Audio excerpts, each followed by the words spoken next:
Hi ಎಲ್ಲರೂ ನಮಸ್ಕಾರ. ಇವತ್ತು ನನ್ನ ವಿಡಿಯೋದಲ್ಲಿ ಜಾತಕದಲ್ಲಿ ಉಚ್ಚ ರವಿ ಮತ್ತು ನೀಚ ರವಿ ಯಾವ ಥರದ ಫಲ ಕೊಡೋದಂತ ನೋಡೋಣ. ನಾವು ಹಿಂದಿನ ಜಾತಕದಲ್ಲಿ ಉಚ್ಚ ರವಿ ಬಗ್ಗೆ ಡಿಸ್ಕಸ್ ಮಾಡಿದ್ವಿ, ಬಟ್ ಇವತ್ತಿನ ವಿಡಿಯೋದಲ್ಲಿ ಉಚ್ಚ ಮತ್ತು ನೀಚ ರವಿಯ ಒಟ್ಟಿಗೆ ಯಾವ ಥರ ಫಲ ಕೊಡುತ್ತಂತ ನೋಡೋಣ. ನಿಮ್ಮ ಜಾತಕದಲ್ಲಿ ಯಾವುದೇ ಒಂದು ಲಗ್ನ ಆಗಿರಲಿ, ಯಾವುದೇ ಒಂದು ರಾಶಿ ಆಗಿರಲಿ, ಇಲ್ಲಿ ಮೇಷ ರಾಶಿಯಲ್ಲಿ ಏನಾದರೂ ಸೂರ್ಯ ಇದ್ದರೆ, ರವಿ ಗ್ರಹ ಇದ್ದರೆ ಅದು ಉಚ್ಚ ಸ್ಥಿತಿ ಅಂತ ಹೇಳ್ತಾರೆ. ಈ ರವಿ ಮೇಷರಾಶಿಯಲ್ಲಿದ್ದರೆ, ಇಲ್ಲಿ ಏನಾದರೂ ರವಿ ಇದ್ದರೆ ನಿಮಗೆ ಆಟೋಮೆಟಿಕ್ಕಾಗಿ ಜನಪ್ರಿಯತೆ ಸಿಗ್ತದೆ. ನೀವು ಅದು ಯಾವ ಥರ ಸಿಚುವೇಷನಲ್ಲಿ ಕೂಡ ನಿಮಗೆ ಜನಪ್ರಿಯತೆ ಸಿಗ್ತದೆ. ನಿಮ್ಮನ್ನು ಜನ ಗುರುತಿಸ್ತಾರೆ. ನೀವು ಎಲ್ಲಿದ್ದರೂ ಕೂಡ ಜನ ನಿಮ್ಮನ್ನು ಗುರುತಿಸ್ತಾರೆ. ಅಷ್ಟೊಂದು ನಿಮಗೆ ಆ ಪ್ರಭಾವಶಾಲಿ ವ್ಯಕ್ತಿತ್ವ ಇರ್ತದೆ. ನೀವು ಹೇಗೇ ಇರಲಿ, ನೀವು ರಿಚ್ಚನೇ ಇರಲಿ, ಬಡವರೇ ಆಗಿರಲಿ, ಪೂರ್ ಆಗಿರಲಿ, ಏನೇ ಆಗಿರಲಿ, ಬಟ್ ಸೂರ್ಯಲ್ಲಿದ್ದರೆ ನಿಮಗೆ ಆಟೋಮೆಟಿಕ್ಕಾಗಿ ನಿಮಗೆ ಒಂದು ಜನಪ್ರಿಯತೆ ಸಿಗ್ತಾ ಹೋಗ್ತದೆ. ಮತ್ತು ಜನರು ಕೂಡ ನಿಮ್ಮನ್ನು ಗಮನಿಸ್ತಾರೆ, ಒಂದು ಗೌರವಿಸ್ತಾರೆ. ಆಟೋಮೆಟಿಕ್ಕಾಗಿ ನಿಮಗೆ ಸಮಾಜದಲ್ಲಿ ಗೌರವ ಸಿಗುತ್ತೆ. ಮತ್ತು ನಿಮಗೆ ದೊಡ್ಡ ದೊಡ್ಡ ವ್ಯಕ್ತಿಗಳು ಕೂಡ ಕಾಂಟ್ಯಾಕ್ಟ್ ಆಗ್ತಾರೆ ನಿಮ್ಮ ಲೈಫಲ್ಲಿ. ದೊಡ್ಡ ದೊಡ್ಡ ವ್ಯಕ್ತಿಗಳು, ರಾಜಕೀಯ ವ್ಯಕ್ತಿಗಳು, ಪೊಲಿಟಿಕಲ್ ವ್ಯಕ್ತಿಗಳು, ದೊಡ್ಡ ದೊಡ್ಡ ಉದ್ಯಮಿಗಳು, ದೊಡ್ಡ ದೊಡ್ಡ ವ್ಯಕ್ತಿಗಳು ನಿಮಗೆ ಬೇಗ ಸಂಪರ್ಕ ಆಗ್ತಾರೆ. ನಿಮಗೆ ಶ್ರಮ ಪಡೆದೇನೆ ಅವರು ನಿಮಗೆ ಅವರು ಬೇಗ ಕಾಂಟ್ಯಾಕ್ಟ್ ಆಗ್ತಾರೆ ಅಂತ ಹೇಳ್ಬೋದು. ಮೇಷರಾಶಿಯಲ್ಲಿ ಏನಾದರೂ ಸೂರ್ಯ ಇದ್ದರೆ. ಮತ್ತು ನೀವೊಂದು ಏನೋ ಒಂದು ಕೆಲಸ ಮಾಡಿದ್ರು ಕೂಡ ನಿಮಗದು ಜನಪ್ರಿಯತೆ ಸಿಗ್ತದೆ. ಸಮಾಜದಲ್ಲಿ ನಿಮಗೆ ಜನಪ್ರಿಯತೆ ಸಿಗ್ತದೆ. ಮತ್ತು ಸರ್ಕಾರಿ ಕ್ಷೇತ್ರದಲ್ಲಿ ಕೂಡ ನಿಮಗೆ ಒಂದು ಸಕ್ಸಸ್ ಆಗಲಿಕ್ಕೆ ಸಾಧ್ಯತೆ ಇರ್ತದೆ. ಮೇಷರಾಶಿಯಲ್ಲಿ ಏನಾದರೂ ಇದ್ದರೆ ರಾಜಕಾರಣಿ, ಸರ್ಕಾರಿ ಉನ್ನತ ಒಂದು ಅಧಿಕಾರಿಗಳು, ಈ ಥರ ಎಲ್ಲ ಒಂದು ಕ್ವಾಲಿಟಿ ಕೂಡ ನಿಮಗೆ ಸಿಗುತ್ತೆ. ಇದು ಸೂರ್ಯ ಉಚ್ಚ ಇದ್ದಾಗ ಆಗುವಂಥ ಒಂದು ಸಾಮಾನ್ಯ ಫಲ. ಸೂರ್ಯ ಮೇಷರಾಶಿಯಲ್ಲಿದ್ದರೆ ನಿಮಗೆ ಡೆಫಿನೆಟ್ 100% ಕೂಡ ನೀವು ಒಳ್ಳೆಯ ಒಂದು ಹೆಸರಿರ್ತದೆ ಲೈಫಲ್ಲಿ, ಸಮಾಜದಲ್ಲಿ. ಆ ಸೂರ್ಯನ ಪವರ್ ಆಗಿರ್ತದೆ. ಬಟ್ ಇದು ಕೆಲವು ಲಗ್ನಕ್ಕೆ ಬೇರೆ ಬೇರೆ ಫಲ ಕೊಡುತ್ತೆ. ಉದಾಹರಣೆಗೆ ಇಲ್ಲಿ ಮೇಷರಾಶಿಯಲ್ಲಿರುವ ಇದ್ದಿದ್ದು 6, 8, 10ನೇ ಮನೆ ಆಗಿರಬಾರ್ದು.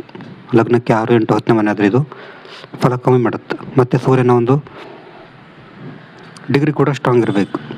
ಮತ್ತು ಸೂರ್ಯನ ಜೊತೆ ಯಾವುದೇ ಒಂದು ಪಾಪಗ್ರಹಗಳು ಇರಬಾರ್ದು, ಪಾಪಗ್ರಹಗಳ ದೃಷ್ಟಿ ಇರಬಾರ್ದು. ಈ ಥರ ಎಲ್ಲ ರೂಲ್ಸ್ ನೀವು ಅಪ್ಲೈ ಆದರೆ ಮಾತ್ರ ಇದು ವರ್ಕ್ ಆಗುತ್ತೆ.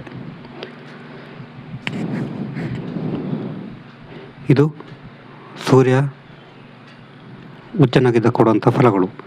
ನೆಕ್ಸ್ಟ್ ಅದಕ್ಕೆ ಉಲ್ಟಾ, ಇಲ್ಲಿ ತುಲಾ ರಾಶಿಯಲ್ಲಿ ಸೂರ್ಯ ನೀಚ ಆಗ್ತಾನೆ. ಉಚ್ಚ ನೀಚಕ್ಕೆ ಒಂದು ಟ್ರಿಕ್ ಅಂತ ಹೇಳಿದ್ರೆ, ಇಲ್ಲಿಂದ ನೇರವಾಗಿ ಏಳನೇ ಮನೆ, ಇಲ್ಲಿ ಉಚ್ಚ ಆಗಿರುವಂಥ ಗ್ರಹ 7ನೇ ಮನೆಯಲ್ಲಿ ನೀಚ ಆಗ್ತಾನೆ. ಇಲ್ಲಿ ನೀಚ ಆಗಿರುವಂಥ ಗ್ರಹ ಅದಕ್ಕೆ ನೇರವಾದ 7ನೇ ಮನೆಯಲ್ಲಿ ನೀಚ ಆಗ್ತಾನೆ. ಇಲ್ಲಿ ಏನಾದರೂ ತುಲಾ ರಾಶಿಯಲ್ಲಿ ಏನಾದರೂ ಸೂರ್ಯ ಇದ್ದರೆ ನಿಮಗೆ ನೀಚ ಆಗಿರ್ತಾನೆ. ನೀವು ಬರ್ತಾ ಹೋಗುವಾಗ ಸೂರ್ಯ ನೀಚ ಸ್ಥಿತಿಯಲ್ಲಿರ್ತದೆ. ಇಲ್ಲಿದ್ದಾಗ ನಿಮ್ಗೆ ಏನಾಗುತ್ತೆ ಅಂತ ಹೇಳಿದ್ರೆ, ಆತ್ಮವಿಶ್ವಾಸ ಕಮ್ಮಿ ಇರ್ತದೆ, ಸೆಲ್ಫ್ ಕಾನ್ಫಿಡೆನ್ಸ್ ಕಮ್ಮಿ ಇರ್ತದೆ, ದೇಹದಲ್ಲಿ ಎನರ್ಜಿ ಕಮ್ಮಿ ಫೀಲ್ ಆಗುತ್ತೆ. ದೇಹದಲ್ಲಿ ಒಂದು ಓರ ಇರಲ್ಲ, ಆ ಓರ ಅಂತಾರಲ್ಲ, ಆ ಒಂದು ಓದಷ್ಟು ಕಮ್ಮಿ ಇರ್ತದೆ ಅಂತ ಸಪ್ಪೆ ಆಗಿರ್ತಾರೆ. ಅವರು ಸಪ್ಪೆ ಥರ ಇರ್ತಾರೆ. ಜನರ ಹತ್ರ ಬೆರಲಿಕ್ಕೆ, ಒಂದು ಮಿಂಗಲಾಗಲಿಕ್ಕೆ ಇರೋದು ಕಷ್ಟಪಡ್ತಿರ್ತಾರೆ. ಹೆದರಿಕೆ ಇರ್ತದೆ, ಸೆಲ್ಫ್ ಕಾನ್ಫಿಡೆನ್ಸ್ ಕಮ್ಮಿ ಇರ್ತದೆ, ಆತ್ಮವಿಶ್ವಾಸ ಕಮ್ಮಿ ಇರ್ತದೆ, ಭಯ ಇರ್ತದೆ, ಫಿಯರ್ ಇರ್ತದೆ. ಏನೋ ಒಂಥರ ಫಿಯರ್ ಇರ್ತದೆ ಇವರಿಗೆ ತುಲಾ ರಾಶಿಯಲ್ಲಿ ರವಿ ಇದ್ದರೆ. ಮತ್ತು ಜನರೊಟ್ಟಿಗೆ ಮಾತಾಡಲಿಕ್ಕೆ ಭಯ ಪಡ್ಬೋದು. ಜನರ ಜೊತೆ ಮಾತಾಡಲಿಕ್ಕೆ ಭಯ ಪಡ್ಬೋದು ಇವರು ತುಲಾ ರಾಶಿಯಲ್ಲಿ ಏನಾದರೂ ಸೂರ್ಯಗ್ರಹ ಇದ್ದರೆ. ಮತ್ತು ಈ ಸರ್ಕಾರಿ ಕೆಲಸ ಎಲ್ಲ ಇವರಿಗೆ ಲೇಟ್ ಆಗುತ್ತೆ. ದೊಡ್ಡ ದೊಡ್ಡ ವ್ಯಕ್ತಿಗಳ ಕಾಂಟ್ಯಾಕ್ಟ್ ಮಾಡಲಿಕ್ಕೆ ಇವರಿಗೆ ಕಷ್ಟ ಆಗ್ಬೋದು. ಮತ್ತು ಜನರು ಇವರನ್ನು ಗುರುತಿಸಲ್ಲ. ಇವರು ಎಷ್ಟೊಂದು ಟ್ಯಾಲೆಂಟ್ ಇದ್ದರು, ಎಷ್ಟೊಂದು ಪ್ರತಿಭೆ ಇದ್ದರೂ ಕೂಡ ಜನರು ಇವರನ್ನು ಗುರುತಿಸಲ್ಲ ತುಲಾ ರಾಶಿಯಲ್ಲಿ ಏನಾದರೂ ಸೂರ್ಯ ಇದ್ದರೆ. ಈ ಥರ ನಿಮಗೆ ಇದು ಸಮಸ್ಯೆ ಕೊಡ್ತದೆ. ನಿಮಗಿದು ಕೆಲವರಿಗೆ ಗೊತ್ತಾಗಲ್ಲ. ಈ ತುಲಾ ರಾಶಿಯಲ್ಲಿ ರವಿ ಇದ್ದಾಗ ಕೆಲವು ವ್ಯಕ್ತಿಗಳಿಗೆ ಗೊತ್ತಾಗಲ್ಲ. ಅವ್ರಿಗೆ ಅಂತ ಹೇಳಿದ್ರೆ ಈ ಜಾತಕದ ಬಗ್ಗೆ ಎಲ್ಲ ನಾಲೆಜ್ ಇರಲ್ಲ. ಆವಾಗ ಅವ್ರಿಗೆ ಏನಾಗ್ತಂತ ಹೇಳಿದ್ರೆ ಇದಕ್ಕೆ ಕಾರಣ ಏನಂತಲೇ ಗೊತ್ತಾಗಲ್ಲ. ಈಗ ತುಲಾ ರಾಶಿಯಲ್ಲಿ ಸೂರ್ಯ ಇದ್ದಾಗ ಅವರಿಗೆ ಫಿಯರ್, ಆತಂಕ ಎಲ್ಲ ಇರ್ತವೆ. ಬಟ್ ಅದಕ್ಕೆ ಏನು ರೀಸನ್ ಅಂತಲೇ ಗೊತ್ತಾಗಲ್ಲ. ಬಟ್ ಕೆಲವ್ರು ಏನು ಮಾಡ್ತಾರೆ ಅಂದರೆ,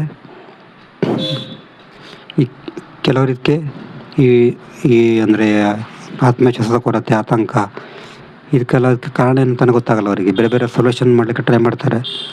ಬಟ್ ಇದಕ್ಕೆ ಮೇನ್ ರೀಸನ್ ಇರೋದು ಇದೆ. ತುಲಾರಾಶಿ ಶುರು ಇದ್ದರೆ ನಿಮಗೆ ಈ ಥರದ ಒಂದು ಫಿಯರ್ ಬರ್ತದೆ.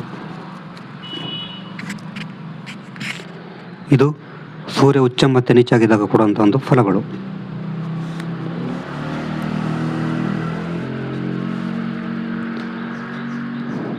ನಿಮಗೇನಾದರೂ ಜಾತಕ ಶುರು ಮಾಡಬೇಕು, ನಮ್ಮದು ವಾಟ್ಸಪ್ ಸಂಖ್ಯೆ 70 906 37 934 ಈ ನಂಬರಿಗೆ ವಾಟ್ಸಪ್ ಮಾಡಿದರೆ ಜಾತಕ ತಿಳಿಸ್ಕೊಡ್ತೀನಿ. ಇಷ್ಟೊಂದು ಬೇರೆ ನಮಸ್ಕಾರ.